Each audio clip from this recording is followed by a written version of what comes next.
抓包工具的定义：常见类型、分类、使用场景及注意事项。抓包工具概述：抓包工具顾名思义，是一种用于捕获并分析网络数据包的软件或硬件工具，它能够在数据传输过程中截取并记录网络流量，让用户能够深入理解并排查网络问题。这类工具的用途广泛，从网络安全测试到应用程序调试，都离不开抓包工具的帮助。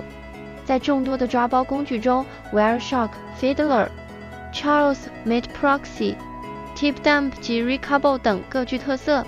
它们各自拥有不同的原理和机制，适应于不同的使用场景，并有着各自的注意事项。抓包工具的原理与机制：